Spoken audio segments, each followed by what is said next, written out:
안녕하세요. 저는 결혼한 지 1년 만에 이혼하게 된 30대 여자입니다. 신중하게 결정한 결혼이었던 만큼 같이 이 남자랑 죽을 때까지 함께이고 싶었는데 시아버지와 싸우고 결국 이혼했어요. 저는 지방에서 구급 공무원으로 일하고 있습니다. 대학교를 졸업하자마자 독하게 마음먹고 1년 공부해서 되었어요. 그리고 직장 생활을 시작한 이후 지인의 소개로 남편을 만나게 됐어요. 남편은 배를 타는 뱃사람입니다. 항해사라는 직업은 들어만 봤지 잘 알지는 못해서 이렇게 오래 떨어져 있어야 한다는 건 서로에게 어느 정도 호감이 생기고 알았어요. 2년의 연애를 했지만 남편이 보통 8개월에 한 번 들어왔기 때문에 같이 보낸 시간이 많지는 않았고요. 그럼에도 불구하고 남편은 제가 보여준 인내심과 믿음에 반했다며 자기와 결혼해달라고 하더라고요. 경제적으로도 심리적으로도 절대 어렵게 하지 않을 거라면서요. 친정 부모님은 그래도 부부가 붙어 살아야 되는데 그렇게 오래 떨어져 있으면 서로 안 좋다고 달가워하지 않으시더라고요. 하지만 남편이 선상에서도 저희 부모님께 자주 영상통화도 드리고 카톡도 하면서 다가가려고 노력을 했고요. 그런 남편의 성의와 정성에 감동하신 저희 친정 부모님께서 결혼을 허락해 주셨어요. 하지만 시댁 식구들은 좀 다르더라고요. 시댁 식구들은 저를 탐탁치 않아 하시더라고요. 나중에 알게 된 일이지만 당시 남편이 벌어서 가족들에게 경제적으로 도움을 많이 줬던 것 같더라고요. 그런데 남편이 결혼을 하면 아내인 저에게 경제권을 넘길 거라고 하니 제가 자기들 돈을 훔쳐가는 기분이었나 봐요. 게다가 남편에게는 결혼하지 못한 손위신우가 있었는데 동생이 먼저 결혼하는 것에 굉장히 불편해했대요. 이런저런 이유로 제가 잘못한 건 하나도 없음에도 불구하고 이 예비 시댁에서 엄청나게 미움을 받고 있었습니다. 하지만 그런 상황에도 불구하고 남편은 저와 결혼하겠다는 의지를 굽히지 않았고 자식 이기는 부모 없듯 결국 저희는 부부의 연을 맺게 되었습니다.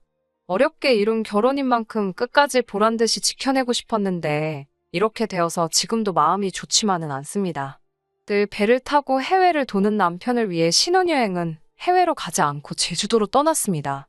그리고 제주도에서 돌아온 지 3주 만에 남편은 다시 배를 타러 떠났고 8개월 만에 돌아왔습니다. 남편과 만나자마자 제 첫 질문은 부모님께 전화드렸냐는 거였어요. 그도 그럴 것이 저희 시부모님은 제가 이틀에 한 번씩 안부 전화를 드려도 언제 전화하는지 벼르고 있었다거나 부하가 났다거나 전화기를 놓고 기도하고 있었다는 식으로 비꼬시는 게 특기시거든요. 사실 남편이랑 같이 있어도 시댁에 전화드리기가 며느리 입장에서는 쉬운 일이 아닌데 남편과 결혼한 지 한 달도 안 돼서 떨어져 있다 보니 전화를 자주 드리기가 참 어렵더라고요. 처음에는 그래서 일주일에 한 번 정도 드렸는데 그걸로 시모에게 엄청 야단을 맞았어요. 그 이후로는 그래도 2, 3일에 한 번은 드리려고 늘 노력하고 있고요. 그래도 한 번도 좋은 소리를 들어본 적이 없네요. 아무튼 얼마 전 사건이 있었어요. 비 내리던 토요일 오전 시부모님이 저희 사는 지역에 있는 한의원에서 진료를 받고 가셨어요. 남편이 직접 모시고 오고 데려다 드리고 점심도 같이 했대요. 그런데 며느리인 제가 전화 한 통을 안 했다고 시모가 화가 많이 나셨던가 봐요. 저는 그때 미국에서 사는 친구가 오랜만에 귀국을 한 기념으로 둘이 1박 여행을 간 상황이었어요. 남편도 잘 아는 친구고 남편도 흔쾌히 다녀오라고 했습니다. 한의원에 오시는 건 미리 예정되어 있던 일이 아니라 저는 전혀 모르는 상황이었어요. 그리고 남편은 모처럼 친구와 놀러 간 저에게 전화 좀 하라고 하기가 그랬는지 자기 선에서 대충 수습을 했나 보더군요. 아무튼 시모가 신우에게 서운하다는 이야기를 했고 신우가 주말인데 부모님한테 하루 주무시고 가라고도 안 하고 그냥 보냈다고 따지려고 남편한테 전화를 했나 봐요. 그런데 남편이 전화를 안 받으니까 저에게 전화를 했던 거죠. 제가 안녕하세요, 형님. 이라고 전화를 받자마자 안녕 같은 소리 하네. 난 안녕하지 못하고 네 남편 전화 안 받는데 너님은 대체 어디세요? 라고 빈정대더라고요. 제가 당황해서 네, 저 지금 바뀐데 라고 말을 하자 바뀐 데는 반말이고요. 말 끊어먹지 말고 똑바로 하세요라며 저를 다그치더라고요. 그래서 저도 도대체 갑자기 왜 그러시는데요? 라고 물었죠. 그러자 내가 너님 남편하고 통화를 해야 하는데 전화를 안 받으니까 그런데요. 그러면서 언제 집에 들어가서 확인할 수 있냐고 따지듯 묻더라고요. 그래서 저는 일이 있어서 내일이나 돼야 들어간다고 말했죠. 그러자 너님 남편은 너님 산책 갔다던데 또 다른 소리를 하네. 아주 웃기는 애들이야. 라며 전화를 딱 끊더라고요. 그러고 나서는 바로 1분도 지나지 않아 시아버지한테 전화가 왔습니다. 이미 좋은 소리 못 들을 걸 알았기에 내라고 조용히 대답하자. 아이고, 내가 네 신우에게 앞뒤 사정을 다 전달받았다며 내가 가슴이 콱 막힌다고 그러더군요.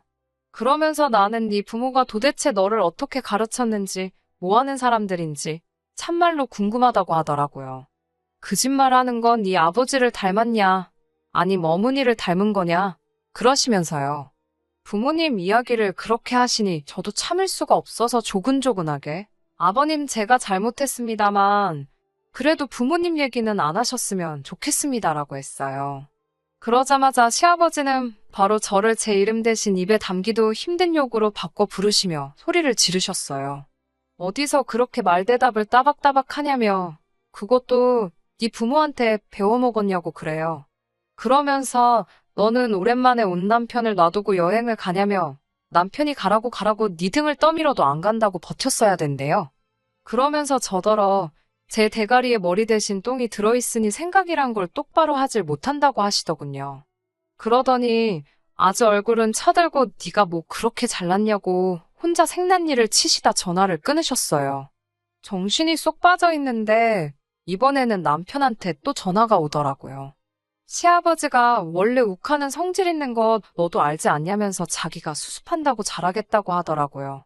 친정 어머니한테 이 이야기를 전하니 친정 어머니도 어른들이 원래 잘 안 바뀐다고 그냥 가서 듣고 있다가 죄송하다 노력하겠다 하고 나오라고 하시더라고요. 억울했지만 친정 어머니 조언을 마음에 새기고 여행에서 돌아오자마자 시댁으로 향했습니다. 그래서 시댁에 도착하니 대뜸 시아버지가 그래 네가 여행을 남자랑 갔는지 여자랑 갔는지는 모르겠지만 다 이게 네 친정에서 너를 똑바로 못 가르친 탓이라며 시아버지가 저희 부모님을 따끔하게 혼내야겠다는 소리를 하시더군요. 듣고 있기가 너무 거북하고 화도 나고 미치겠더라고요. 신우가 저를 싫어해도 제가 먼저 다가가는 게 맞다면서 윗사람 섬길 줄도 모른다고도 하고 한마디 대꾸라도 하려다 친정 어머니가 그냥 듣고만 있으라 하신 말씀이 생각나서 참을 인자 몇 번을 가슴에 새기며 노력하겠다고 잘하겠다고 했어요. 그러자 말만 번지르르한 사람치고 잘하는 사람 본 적 없다고 그냥 그런 말뿐인 말 하지도 말라 하시더군요. 그래도 그나마 남편이 저 대신해서 그게 아니고 라며 해명이라도 할라 하니 시어머니는 어디서 빨래방망이 같은 걸 들고 와서는 남편을 패려고 하더라고요. 너는 내 아들도 아니라면서 내가 이 세상 뜨고 싶었다는 소리나 하시고요. 그러더니 대뜸 돈 관리는 누가 하냐고 물으셨어요. 제가 하고 있다니까 공무원 나부랭이가 그렇게 큰돈 벌어나 받냐면서 네가 뭔 재주로 관리를 하냐고 소리를 막 지르더라고요. 제가 남편한테 어떻게 좀 해보라는 식으로 눈치를 줬지만 결국 자기 부모님이라 그런지 강하게 못 나가더라고요. 그런 남편을 보고 있으니 나는 평생 이 언어폭력을 견디며 살아야 할 수도 있겠다 라는 두려움이 몰려오더라고요. 남편마저 저를 지켜줄 수 없다고 생각하니 더는 버틸 수가 없었고 그래서 자리를 박차고 일어났습니다. 그러자 저 싸가지 없는 게 어른 말 안 끝난 거 안 보이냐고 고함을 치시더군요. 제가 도대체 무슨 자격으로 저희 부모님을 욕하고 저를 비난하시냐고 저희 아직 혼인신고도 안 했고 하니 그냥 이 잘난 아들 돌려드리겠다고 데려가시라고 했어요.